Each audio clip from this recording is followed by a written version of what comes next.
whatever battles, if it means something to you, you have to face it head on. Like if it's you are looking for.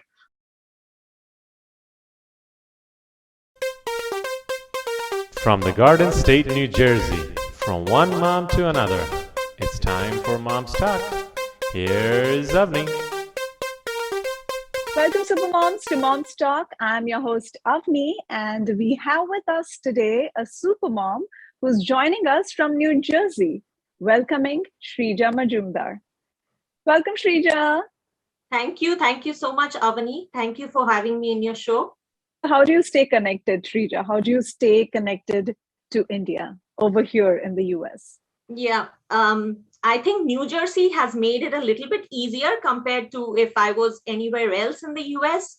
So there are a lot of Indian food, temples, shopping places, everything is available. But most importantly, we have made friends here who feel like family now.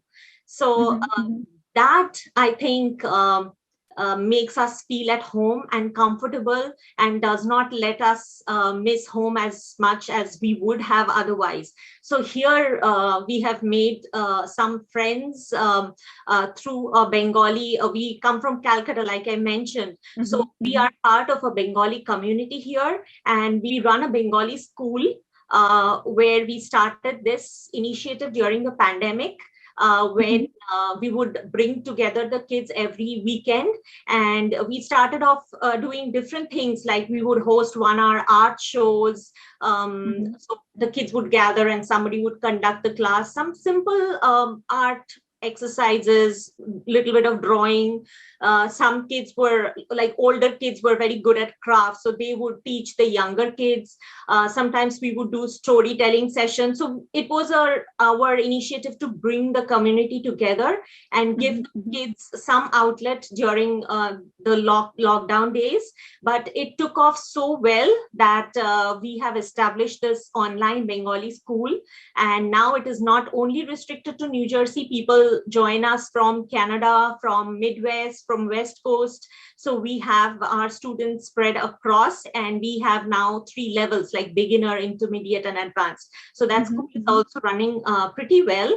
And so, yeah, that is how we we make an effort to stay connected to our roots. That's wonderful. That's wonderful. And I think, you have made yourself comfortable over here, and you've made a little India over here of your own. And along with that, you're also helping so many others to get the same comfort level as yours. So it's a wonderful idea. It's a wonderful way you're doing this. And it's a fun way of interacting, making friends, and staying connected to your culture. That's lovely. Srija, I have heard that you're a very positive person. Were you like this right from the beginning? I mean, is this how you used to look at world growing up as a child as well? I don't know if I was like this always. I was a very, very protected kid. I grew up in a very protected environment.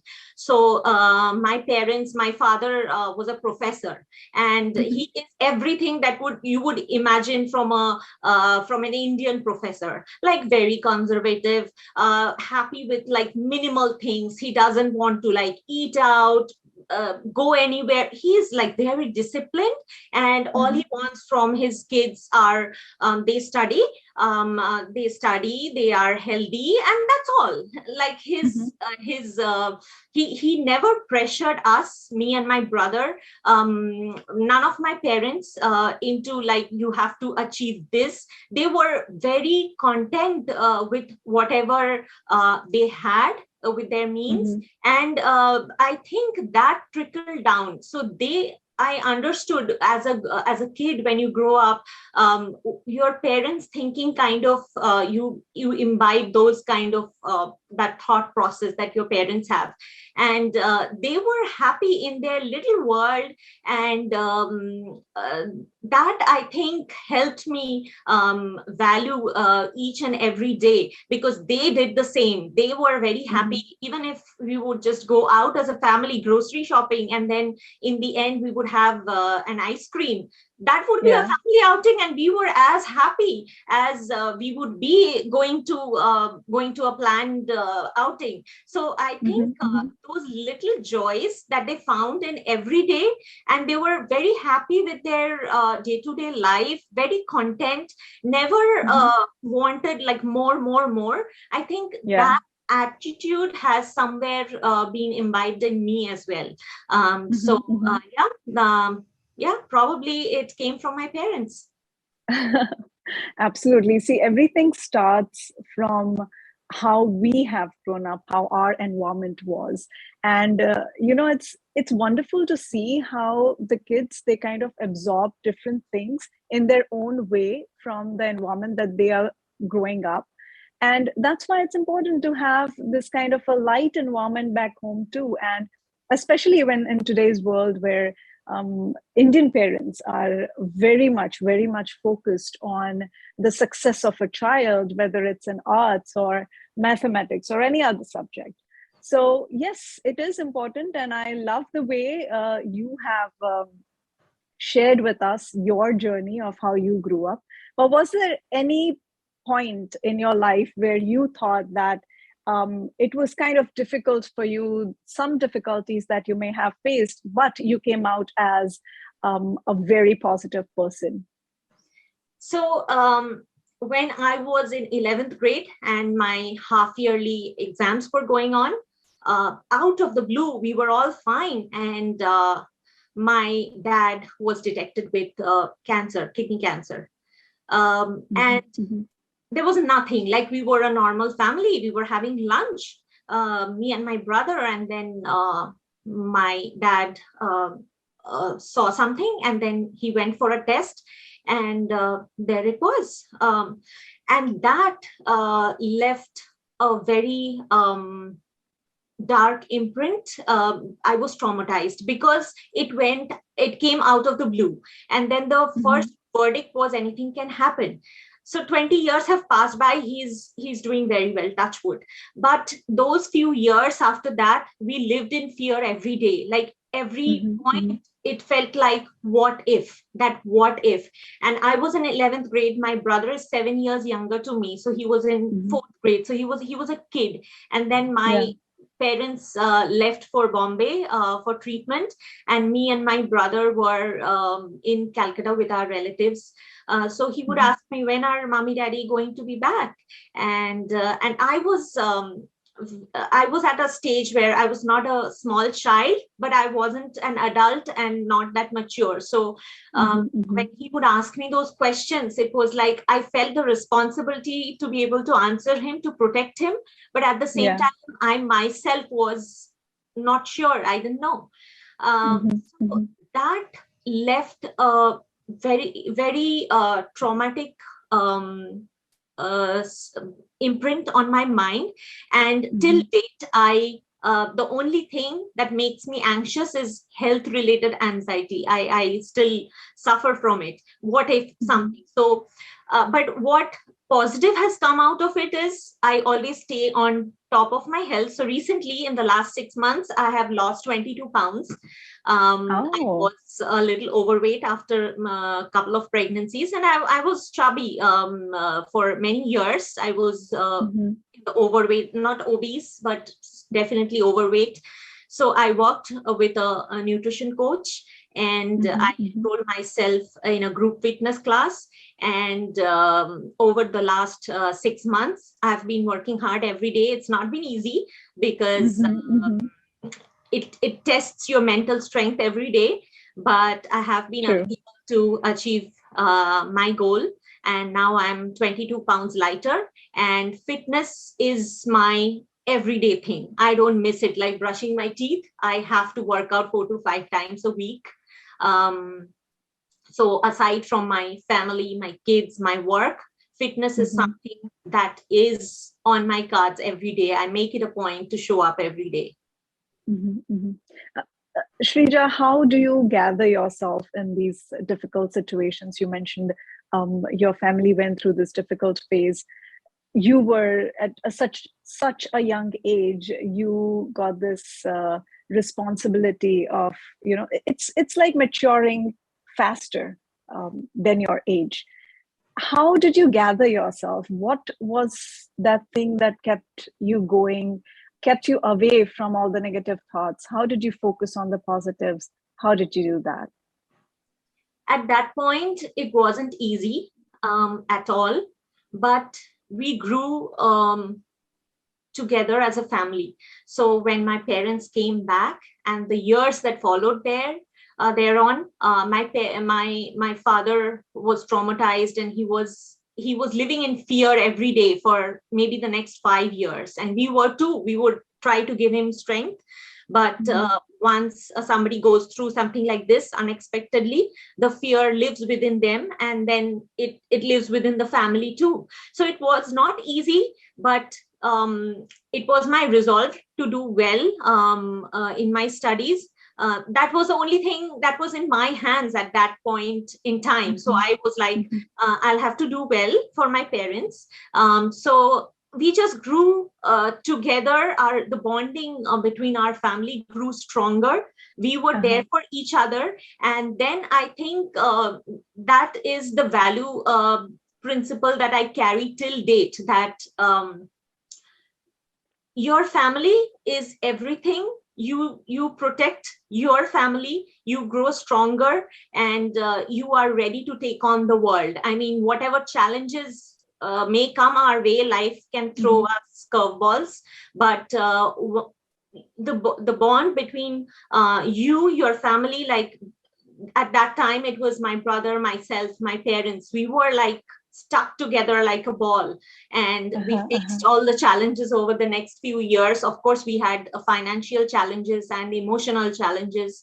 The illness was behind us, which was great, but during that time, of course, it threw some financial and emotional challenges at us, and we grew from that experience. And today, touch wood, both my parents are doing well.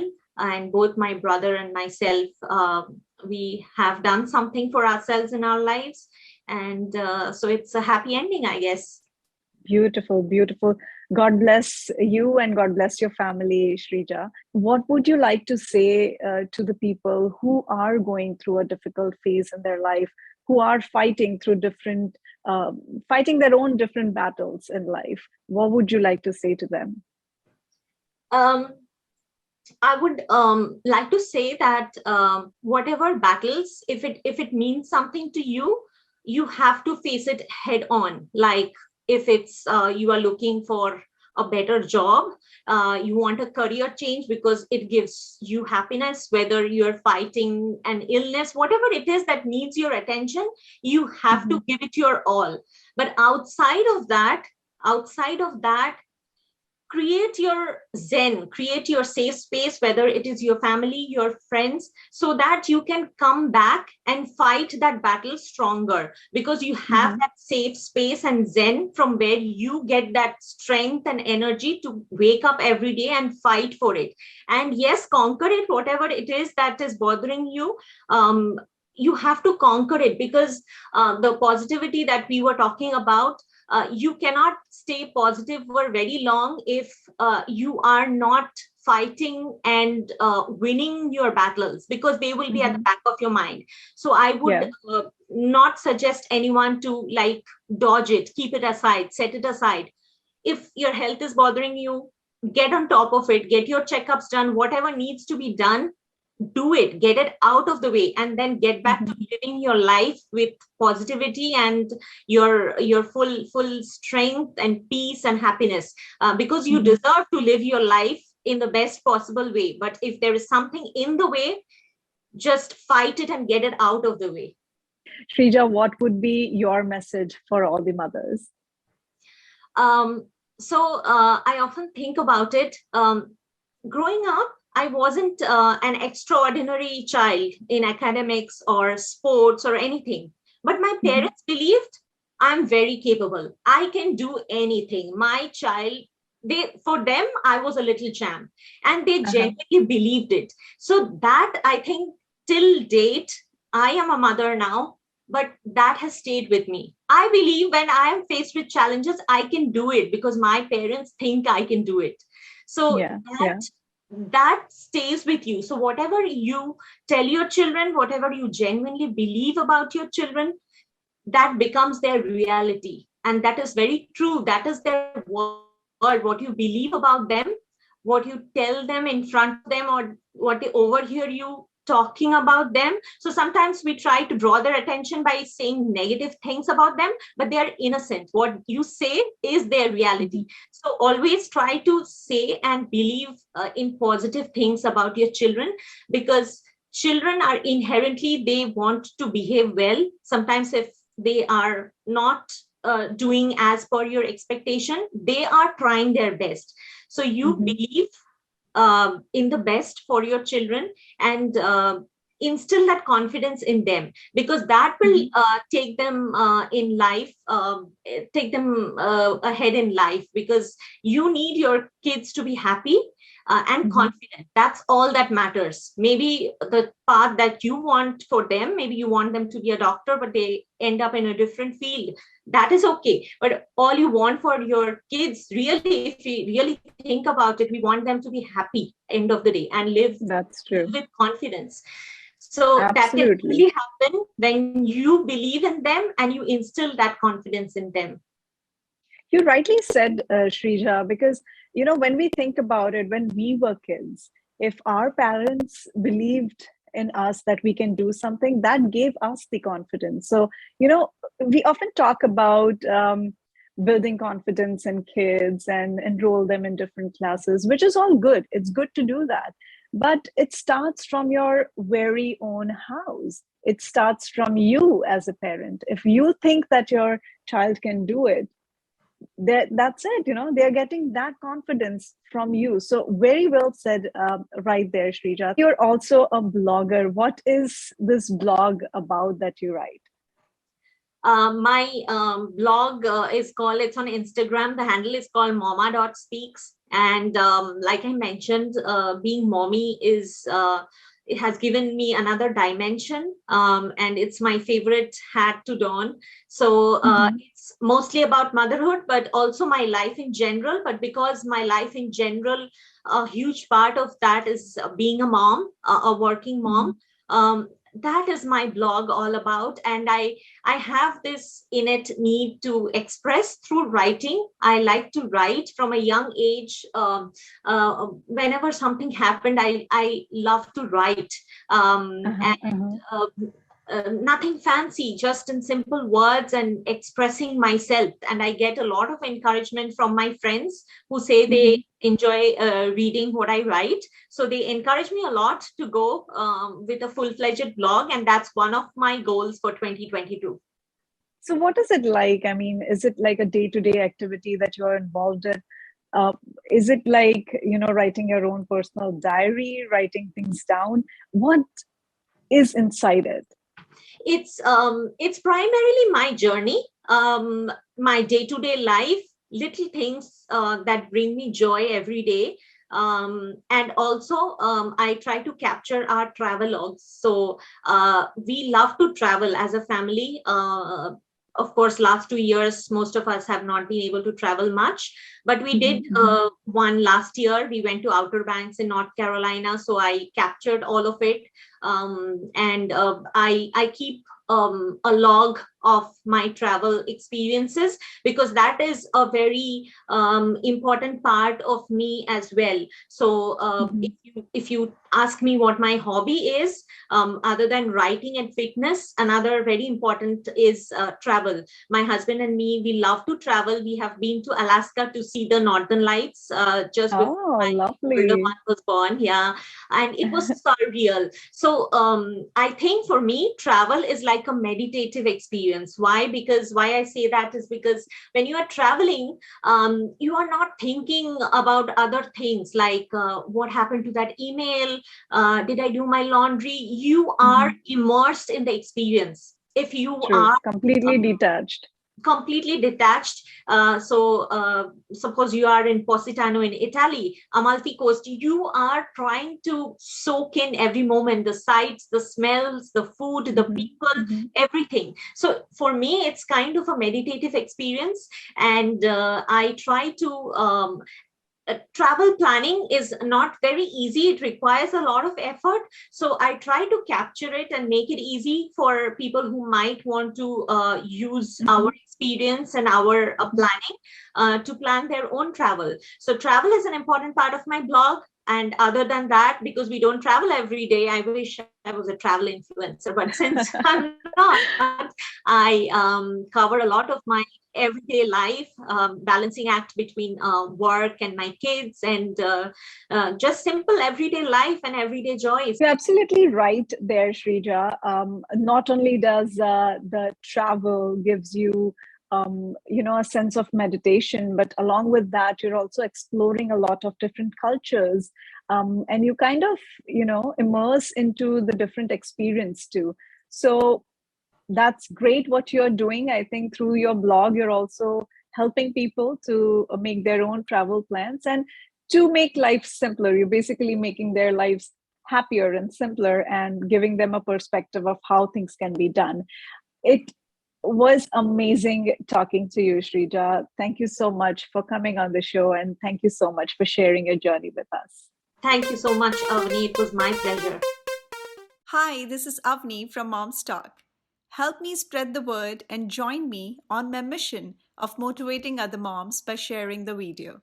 Thank you for watching.